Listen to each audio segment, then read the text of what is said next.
Brothers and sisters, welcome. I want to talk about Logos in the Gospel of John.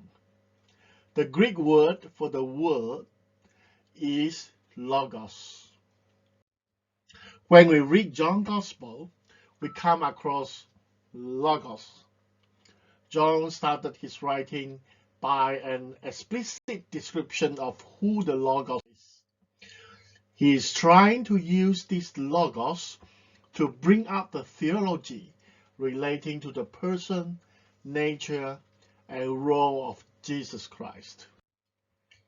John chapter 1, verses 1 to 18 is often called the prologue, that is the preface. Rather than first telling the story of Jesus' birth or showing his family genealogy like the other Gospels, John started at the beginning of everything. That is, the beginning of the created universe. John said, the Logos was with God in the beginning. Although Logos is mainly translated into word by the English Bible, it has other definitions such as thought, speech, and reason. John gave no explanation in his writing about the reason of his usage.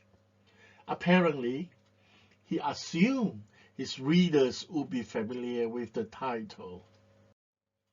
There are also philosophical and cultural reasons why John chose the word Logos to describe Jesus Christ in chapter 1, verse 1 and 14. Let us look at these reasons. There is, firstly, the Greek context for the Logos.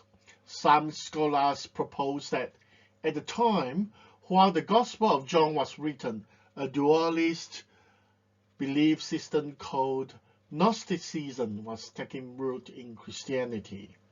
The Gnostics believed a lesser deity created the world, and humans will only attain salvation through gaining gnosis, that is, gaining knowledge. The Hellenistic philosophy influence is the second reason.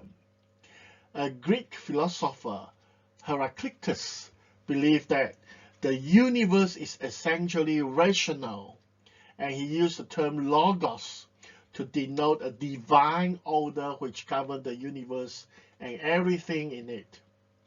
Philo of Alexandria, another philosopher, Jewish philosopher, often used the term logos as an intermediary being between God and the world. And he also tried to combine and harmonize different elements of the Greek concept of logos as the intermediary persona in between humankind and God.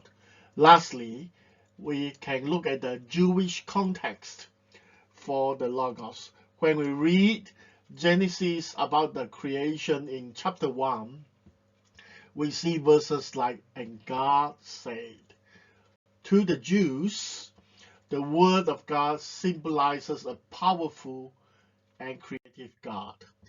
The word is also shown in Jewish wisdom literatures and Old Testament. For example, in Proverbs chapter 8:27, wisdom was personified as one who was with God before the creation of all things.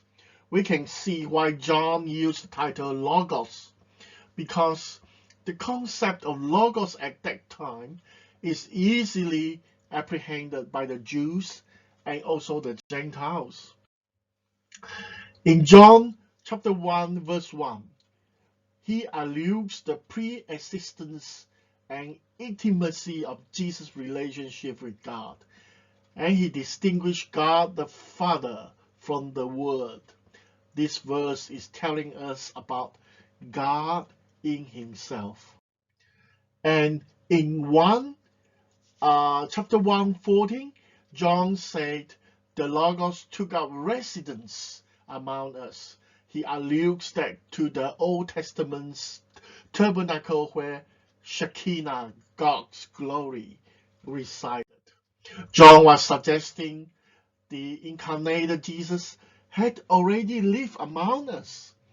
He wants his reader to feel that they are on familiar territory and understand the nature of Jesus, who was in the beginning with God, and Jesus was God. All things were created through him and for him. John wants us to know that we have a divine God who loves us so much that he incarnates and becomes human, and he is the hope of the world.